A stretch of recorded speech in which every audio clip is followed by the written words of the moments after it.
boxing is a coping mechanism. Gym is a coping mechanism. I've just been through a death in the family. I've lost 2 siblings in 2 years. Sorry to hear about that. And the first thing I've done is hit the gym, found out my PT. I said, listen, bro, I'm coming back because I need to train 3 days a week just to get it out of my system. It's a coping mechanism for me. So I'm an Asian male. I was about to say female then. I'm an Asian male, and mental health is something that Asian males tend not to talk about. I have ADHD, which I only discovered a couple of years ago. I have a huge amount of energy, which I need to burn. I play football 3 times a week still. But at that time, obviously, I didn't understand these things. But when I look back, boxing not only saved my mental health, kept me sane, but also it's done wonders for my confidence, my personality, and my business. What's up, lovely people? Welcome back to another video right here on Entrepreneur Podcast Club.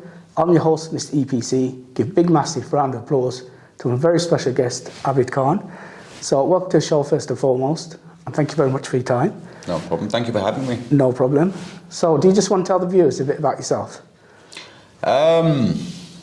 Where shall I start? So I'm an insurance broker by profession. Been in the insurance sector for 24 years. Massive advocate of business networking. I'm National Director for Pathway to Grow, Chutney and Chat, and also the Chair for the Institute of Directors, Coventry, Warwickshire, as well as the IOD, British Asian Business Group. Okay, fantastic. So you do quite a lot of things there. How do you manage your time in order to get everything done? I think everything complements each other. Yeah. It's about meeting people, about meeting clients, meeting various kinds of people, and networking is a great way of doing that, which then sometimes translates into business.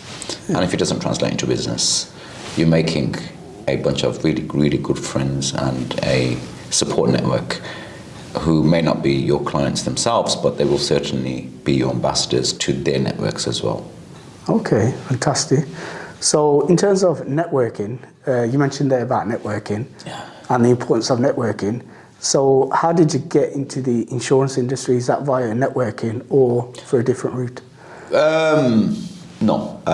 Insurance industry. So whilst I was at university, I was doing taxi part-time. I was driving taxis. Okay. Back in the day, 96, 97, 98, a lot of the uncles, the other drivers, used to come to me to get them insured, and I had a network of brokers within Birmingham who I would take the drivers to get them insured. When I graduated as an RE teacher. Okay. And I very quickly learned that maybe that wasn't the profession for me. And then I thought, what can I do? And I thought, why don't I do insurance? Because I'm doing it anyway. I'm acting as a referrer. So I looked into it, sat the exam at the time. The General Insurance Standards Council got regulated and set up, and here we are today. Okay. Literally. Yeah. So going back to when you was at uni, yeah. And then you studied. Yeah. After you finished and you're doing taxis part time. Yeah. Did you go straight into the insurance industry after you done your exams? No, whilst I was at uni, I was driving taxis anyway. Yeah. I was working for somebody else, and then when I graduated, I thought, right, okay, what do I do now? Obviously, teaching wasn't for me, so I thought insurance is different. There's not many insurance brokers out there, and it fascinated me. And insurance is really fascinating. It's really interesting, and I'm glad I took that step. Yeah. It was hard. No formal training, no nothing like that at all. So we've learned by trial and error. We've made every mistake you can imagine. But alhamdulillah, we are here. We are where we are, and it's been a great journey. There's nothing I regret about it. Okay. So in terms of insurance, is there specific insurance that you specialise in, or is it varied? So we do commercial insurance. So your businesses, your wholesalers, your manufacturers, your retailers, your property owners. But then, like this morning, I've just insured a radiographer. So insurance is a very broad umbrella. And what I say to people is that apart from the car that you drive and the house that you live in yourself, we don't insure them, but we insure everything else. Okay. So any landlord properties you have, any business concerns you have, if you're a consultant, you need professional indemnity. lawyers, accountants, architects. They all need, every part of your commercial life in the UK requires insurance, and we cover that. Okay, so let's say someone was to go on like comparethemarket.com, Yeah. and then there's a whole list of prices. The products that we do, you won't get on comparison websites. Okay. On comparison websites, you normally get your private car or your personal home or the odd landlord policy. We're more specialists. And when you buy online, the truth is you're not an insurance professional. And sometimes the questions are asked in such a way where you can easily make a mistake. And the problem then occurs is if there is a claim, you're going to have challenges trying to get that claim paid. So it's always best to use a broker for, your commercial stuff, because ultimately we are then responsible. We need to ask you the right questions. Okay, so let's say somebody comes to you and wants to insure their commercial property. Yeah. Do you or someone from your team physically go out to the property? I like to go out. No, I mean, in this day and age now, you've got Google and we can see everything on Google. But I like to go out myself. I like to meet people. I like to see the property myself as much as I can. I can't get to every client, but I like to go out because, number one, you form a relationship with that client. You become a trusted advisor or a trusted service because they know you, they've kind of met you. And also, I can spot things which maybe you haven't spotted with my insurance cap on. So I do like to attend as much as I can, but obviously I can't attend everybody. But yeah, so we can do all the searches on Google. We can see buildings. You've got images and maps and everything available now. So it's not that hard. Okay, so let's talk about one of your most complex cases in terms of trying to find the insurance for a property or a specific product. There's no complex cases, it's just how much are you willing to pay. Everything out there gets insured, even the Shard in London is insured. I just insured a building on Colmore Row a couple of days ago, with a £9 million rebuild value, but the building was built in the 1700s. Wow. So the challenges there would be that if ever that building were to burn down, or if there was ever a problem with that building, the cost to restore that building would be huge. Getting the bricks, getting those particular special bricks, and all the costs associated. So there's no challenges in terms of getting stuff insured. It's like, how much are you willing to pay? So it always comes down to price, doesn't it? Yeah, it comes. We're currently quoting on a building up north, and the premium's coming in at about £84,000. So you can imagine what kind of building that is. Glass construction. So there's no complex risk. Every risk is a risk.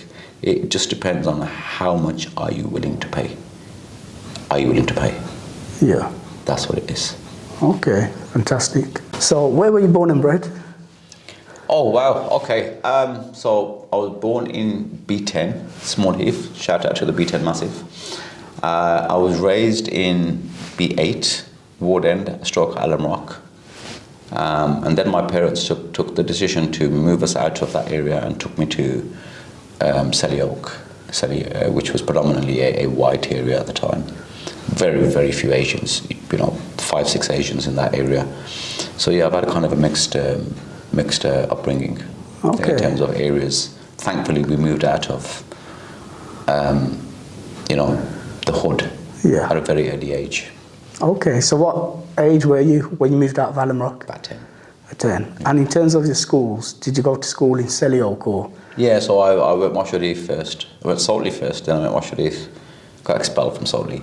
Okay. Then I went Moshereef, and then I went to Lordswood Boys School in Harborne. Okay, and what did you get expelled for? Lads being lads. Okay. So you mentioned there earlier about, studying at uni and all of that good stuff. So when did you start your insurance company and how long did it take you to get your first customer? So I started my insurance company about 6 months after university, after I graduated. And the problem with me was the customers weren't a problem because I was from the taxi industry. So all the taxi drivers were coming to me. The problem for me was getting the insurers, getting the agencies to actually be able to insure people. Okay, because you have to have agencies with every insurer. You have to have agreements. And at that time, it was so hard. I was a young Asian operating out of B11 on Stratford Road. Yeah. And no insurer wanted to know. There was this one insurer in Leeds. They're still around now, actually. They were a wholesaler, and I used to ring her every day. Elaine, I think her name was. I'd ring her every day and say, Elaine, look, I've sent you 5-6 quotes. Give me an agency. Give me an agency. This went on for 3 months. For 3 months, I sub-broked, meaning I wasn't the broker. I was subbing that out to another broker because I never had a direct agency. And after 3 months, I remember she said one day, she said, Abid, I give up. Here's your agency. And it just shows persistency pays. And I went that Christmas. I drove all the way to Leeds and I gave her a box of chocolates and flowers. But she was the one that gave me the first break in terms of getting an agency. And once you've got your first agency and you start building up a book of business, then other insurers will be interested. But it's always hard to, that first initial agreement or that first initial agency to get that. Yeah. So yeah, it took me so the clients were coming in straight away, no problems. The problem was being able to place the business because I had no agencies at all. Okay. So and that's the hard part in our industry. So you were like the middleman? Yeah. The taxi drivers? Yeah. Okay. And do you do that now, the taxi driver stuff, or is it purely commercial and stuff like that? If I'm still doing today what I was doing 24, 25 years ago, then I'm doing something very wrong. The whole purpose is that you grow every day. So now we do commercial stuff, we do massive portfolios, we do buildings, we do complex stuff. And the taxi driver market has now predominantly gone online anyway. So there's not much of a market there anymore. So is it important to adapt in order to... Yeah, and I think that's the key point here. You have to be open to change. You can't be too rigid. You've got to change based on the circumstances around you. Being rigid won't do you no favors. And I know a lot of business people that are still rigid in their ways. A lot of people, for example, haven't adopted social media. They haven't adopted digital marketing. They haven't got a website even. And they're sitting in their business on the high street, still hoping for people to walk into their business. The world has changed. I had an office for 15 years where people used to walk into my office, right? Now the world's changed. Yeah. Now it's, we're working remotely, we've got staff everywhere, we've got clients nationwide. And when I come to you now, or if you want to find me, you find me on Instagram or TikTok or Facebook. Yeah. Or email. That shop window sales or the office-based sales now I think it's a thing of the past. So you need to adapt to your surroundings and to your environment, and that's very important. Okay, so when did you make that change from a shop front to... It's just been gradual. I've been doing social media stuff for years. I was doing videos on Facebook in 2016, 17. So I was probably one of the very first who started doing funny stuff on social media, and I learned very quickly that this is the way forward. People, and then if I insure you, if I'm doing a supermarket, for example, I'll go to the supermarket and I'll do a video for them. Okay. This TikTok marketing that's come out now, I was doing this stuff back in 2016, 17, where I was insuring supermarkets or restaurants, and I'd go there and I'd do a video or I'd take a picture with the owner, stick it on my Facebook. Actually, there was a travel agency on Lady Road who I insured, and I took a picture with them and I put a comment on my Facebook. It's still there on my Facebook that mentioned myself to qualify for a 10% discount on tickets. And I think within 3 days they had about 70 inquiries. Wow. And that was a part of social media back then. The guy was ringing me saying, Yard, you've caused havoc because the phones are... and it's just because it was a picture on social media. It gives your business a credibility, doesn't it? It gives your business a validation. Yeah. But what that also done was gave me credibility as well, because what happened then was the other estate agents were all ringing me saying, can you insure us? Can you insure us? So there's been a whole load of learning, but you've got to be open to the learning and you've got to identify the trends. So when I was sticking a restaurant on my Facebook, restaurants were ringing me. When I was sticking a shisha cafe on my Facebook, shisha cafes were ringing me. Okay. So you've got to make your marketing relatable to the audience. And I think for me, there's, you know, I'm still learning now. But this whole digital marketing and social media marketing I was doing back in 2015. If you go back through my Facebook, Yeah. I had this wall of fame, which was a marketing ploy. It worked very well. Okay. People were coming in and taking a picture with Wayne Rooney's top in my office, sharing it on social media. It was only Facebook at that time. Yeah. So my followers were seeing it, their followers were seeing it, their followers were becoming my followers, and that's how it organically grew. Okay. So yeah, there's, you know, the learning has been going on for years. Okay. So in terms of your social media or your platforms today, Yeah. do you manage them yourself Yeah. or do you outsource it? No, I manage it all myself. I do my own stuff. Okay. It's quirky.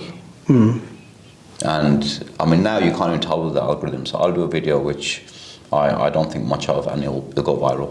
Yeah. And then there'll be a video that I'll do which I'll put a lot of thought and effort into, and it won't move. It's just strange. It's Yeah, just the strange. algorithm is a bit weird, isn't it? Yeah, Very it's weird. just strange, and it's, Yeah. you know, it's like I done a video 2-3 weeks ago about multi-trade. I think it's sitting at 80,000 views. It caught fire straight away on social media. And then, you know, I done one yesterday where I thought would be really useful, and I put thought into it, and it's sitting at 600 views. It's just, you know, you Yeah. can never tell. Yeah, it's a 50-50 chance of whether Yeah. it's going to blow up or not. Yeah. Okay.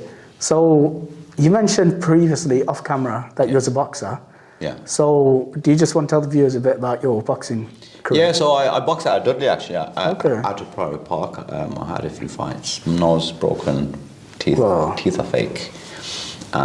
So all your teeth fake? No, the front two. Okay. It's a bridge.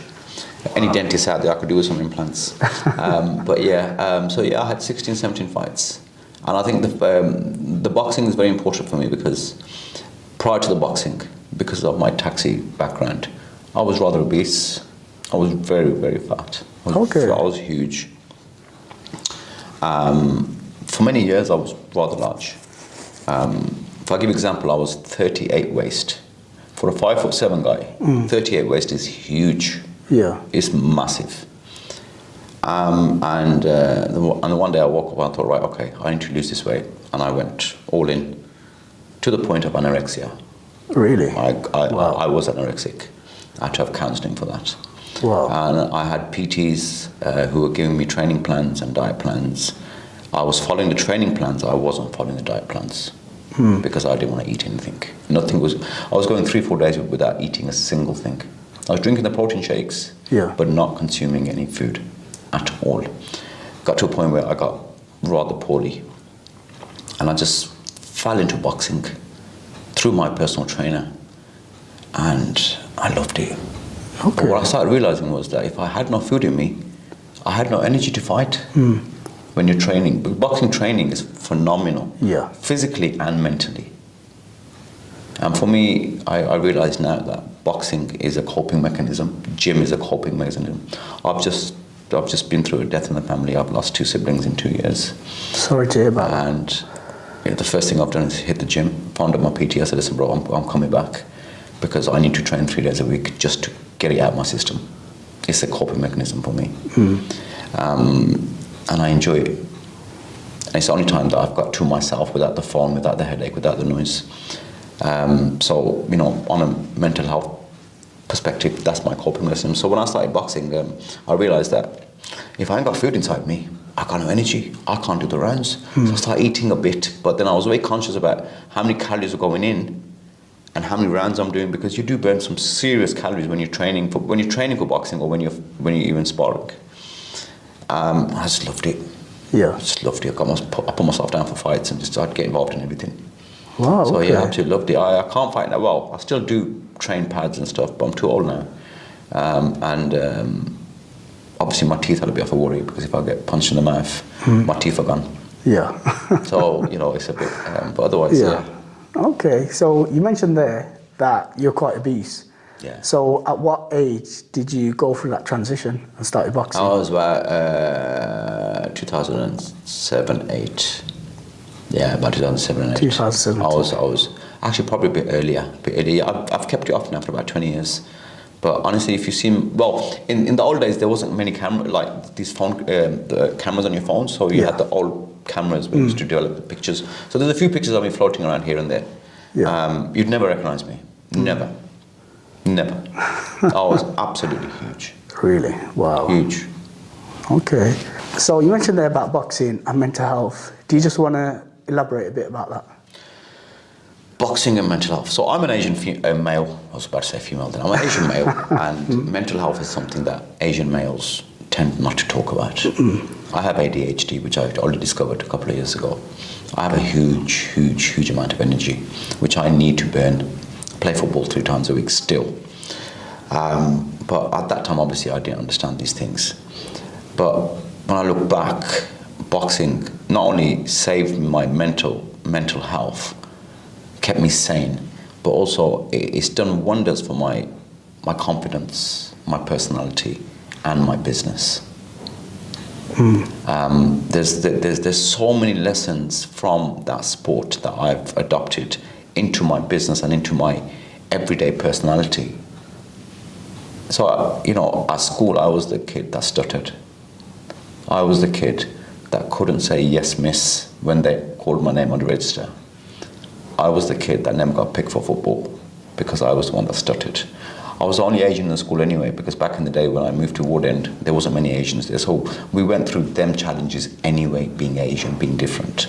But then on top of that, I was the P word that stuttered.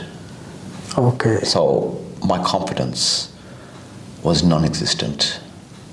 But I'll tell you something now, the minute you come out of a fight, whether you won or you lost, the minute you step out of that ring after that fight, you're a different person. Because not many people can get into that. Everybody's on the sidelines giving it the big I am, giving their opinions and their thoughts and their advices. Get in the ring. Yeah, it's a different story then. Get in the ring. The build up to the fight. The week before, do you sleep? Do you eat? The night before. And then the day. You get to the venue, you get ready. And the hardest part for me ever was the ring walk. I used to crap myself. I was walking out thinking, shall I fake heart attack? What should I do? Right? And then once you're in the ring, it's just you and your opponent. Whether it's exhibition or whether it's a fight's a fight.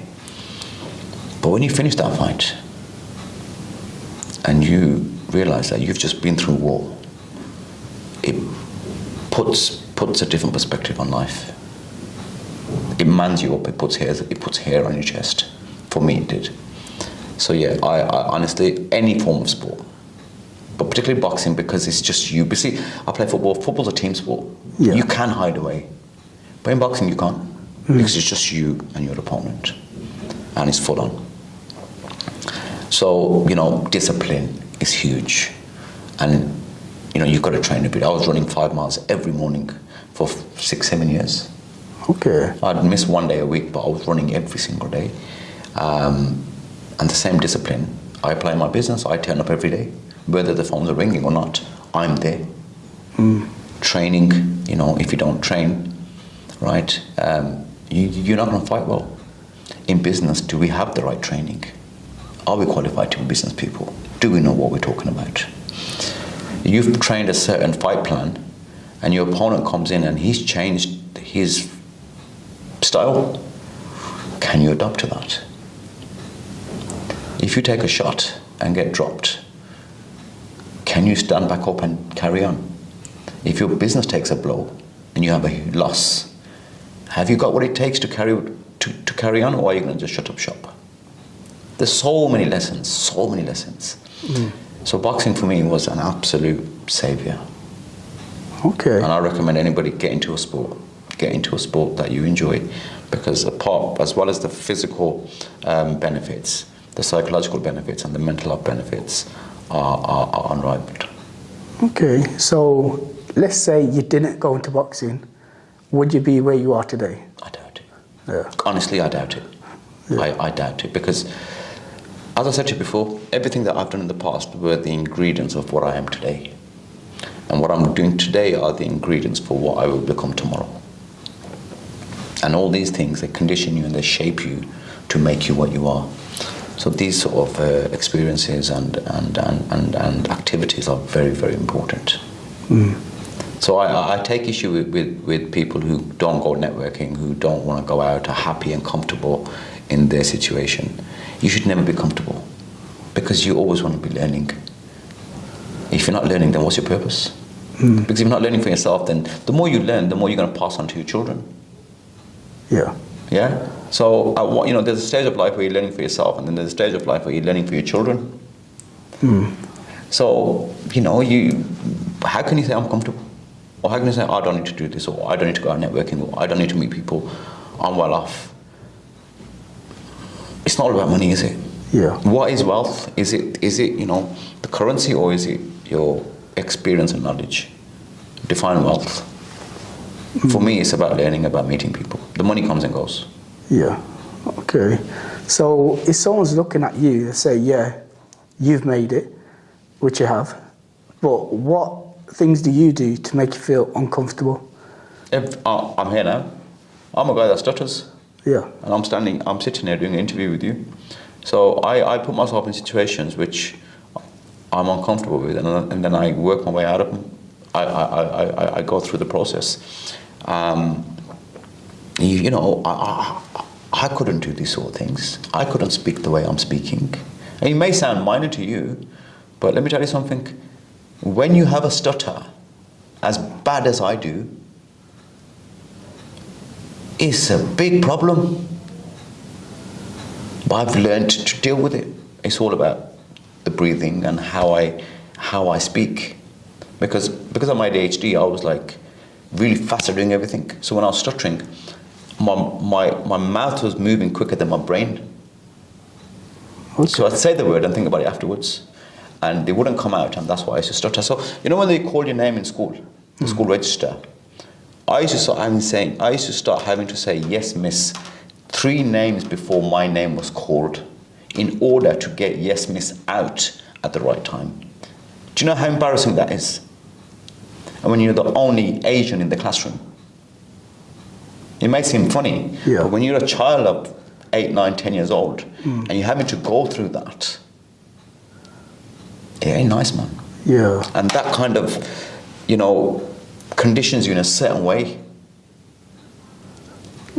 So I put myself in challenges every day.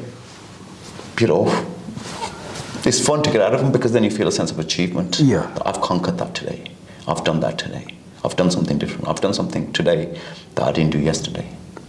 Okay. And that's very important for personal growth. And as I said to you, when you get out the boxing ring, and every time you get out of the boxing ring after a fight, whether you won or you lost, no feeling beats them. Because you can conquer the world. Yeah. The only person stopping you is you. 100%. Literally. It's all about mindset, isn't it? Absolutely. So in terms of your stuttering, Yeah. would you say boxing has helped you overcome? Well, boxing has been improve? part of it. Boxing, and then obviously all the networking. And this is the benefits of networking events, because you meet people that are better than you, and you learn from them. And I always say, it's a bit of a cliche now, but you learn from everyone around you. From some you learn how to do things, and from some you learn how not to do things. They are both as important as each other. I need to learn how to do things, but I also need to learn how not to do things. Very important. So the stuttering has been controlled by the way of my confidence building up, me acknowledging it, identifying it, acknowledging it, accepting it, and figuring a way around it. And the way around it is speak slower. If you speak slower, you won't stutter. So I was invited to Dubai at the World Trade Center just before lockdown. Okay. I spoke in front of 5,000 people. Wow. In one room? It was an auditorium. I absolutely bricked myself. Because when I walked into the auditorium, I thought, oh my God, 5,000 people is no small amount of people. Yeah.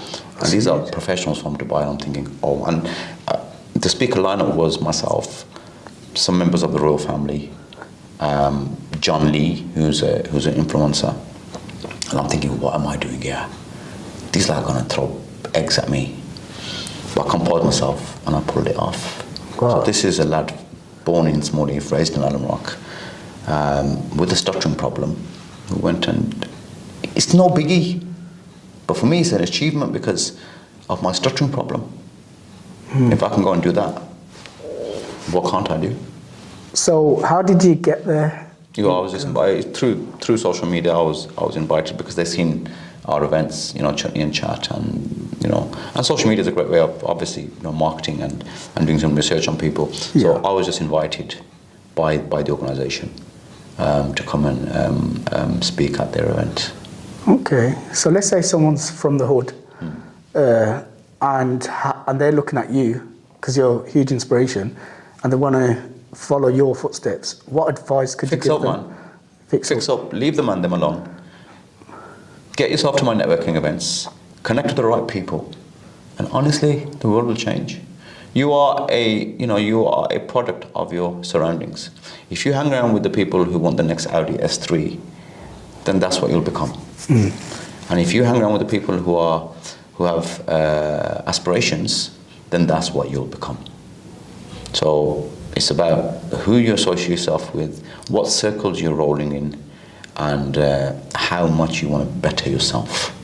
100%. It's like that saying, if your 5 friends are millionaires, you'll be the 6th one. Absolutely. But if your 5 friends are broke, then, absolutely. And it's- unfortunately, in this day and age now, the aspirations are TikTok influencers, fast cars, quick money. There's no such thing as quick money, and if it comes, it goes quicker than it comes. Yeah, 100%. There's no substance in that. So you mentioned there about networking. When is the next Chutney and Chat networking event? Next week, 29th of May. 29th of May. Yeah, Okay. at Tipu Sultan in Birmingham. Okay. And then we have another event on the 12th of June at Arlem Restaurant in Small Heath. Small Heath. Okay. On Coventry Road. And what times are those networking? Both of them are 6:30 in the evening. Okay. And do these networking events take place every month? They're meant to. Yeah. They're meant to, and they used to, but obviously time constraints now is hard. It's not easy to run an event. Yeah. It's not just about, you've got to post it constantly on social. You've got to market it all the time for numbers, because people, they see the post and they say, yeah, I've got to go to that, but then they forget. And I'm the same. I see events and I think I've got to go there, but then I forget to book. And then sometimes I find out on the day of the event that the event's actually taking place, and I think, I missed it. So you've got to be on people's case all the time. They want to come, but life's just too busy right now for everybody. We've got so much to consume on all our platforms, right? Like if you're going through a TikTok video now and you see my marketing for my event, will you actually stop there and book it, or will you think to yourself, I'll book it in a bit? Second one. Yeah, In a bit. this is it. Now, will that book it in a bit ever come? Probably not. There you go. And this is the problem now. So you've got to be on people's case. So the more, would you say the most posts you put out? Yeah, the most. The more. Yeah, email marketing, digital marketing, but you've got to like every time people turn on the social media for the next 2 weeks, they're going to see my face. Yeah. And I don't get nobody else to do it. I do it myself. Okay. So eventually they'll book on. Or they'll turn up on the day and say, Abid, I'm really sorry, I didn't book on. So, and this happens all the time. So we'll have 30, 40 people book on, and 100 will turn up. And I get this every month. So, fair play to Tipu Sultan who cater for me. Because you can imagine, finding food for another 40 people is not easy. Yeah. But it happens. It's just the way people's lives are right now. So I've not been to a Chutney and Chat event. So Tipu Sultan, do you book out the whole restaurant? No, we book at the venue upstairs. They have they have a function room upstairs. Okay. And in terms of Chutney Chat networking event, when did you start all of that? 2016. 2016. And is it just yourself? No, it's myself and Safraz. We started out on a whim and just thought, let's see what happens with this, and it blew up. Yeah. Literally blew up. But we've worked incredibly hard. There's a lot behind the scenes, blood, sweat, and tears that go into it. But yeah, alhamdulillah, it's been, and it's not only beneficial for me or for Safraz. I think the success of Chutney and Chat has been the benefit we've given to other people, and that's why they keep on coming back time and time again. Yeah. This is not the Abid show. It's not the Safraz show. It is Chutney and Chat. It is about the community, and it's about the people that come to our events. We do everything we can to link them up with the right people, to connect them up with the right people, and to create a business community. Okay. So yeah, and there's been a lot of learning over the years. There's been a lot of changes, but yeah, alhamdulillah, it's worked incredibly well. Yeah, mashallah, that's really good to hear. So in terms of the guests, how do you get the guests on? I just find somebody on social media, whoever's flavour of the month, I'll have a chat with them and say, will you come in? Because the thing is, it's not just about meeting other people, it's about learning as well. So we kind of insist on bringing a keynote speaker who can deliver some value to the audience. Yeah. I'll just go through digital. The very same way you've asked me to come today via social media. Yeah. I'll just go to social media and just have a conversation with them, tell them who we are, tell them what we're about, tell them what we do, and ask them to speak. And thankfully, I don't even need to say much anymore. The minute I message them, most people are on it because they've heard about Chutney and Chat. Alhamdulillah, we are national now. People know about us all over the country. The name has been mentioned in conversations everywhere, Chutney and Chat. It's a household name. I'm very proud of that. Yeah. So we don't really have a problem now for speakers. They're lining up. Yeah. I'm in a position now where I can pick and choose because we want to deliver value. We want to bring speakers that are going to benefit the audience. So for me, I'm very conscious about that. Bringing the right speakers for the audience. And we've had some great speakers over the years. Some really inspirational people, and you learn from their stories, and you take inspiration from that. Yeah. So yes, brilliant. Okay, fantastic. So we'll put the links to Abid's social media links in the description box below. So please do check them out. And that is it for this podcast. I've been your host, Mr. EPC. Big shout out to Abid for taking the time out to film this podcast. And thank you very much for watching.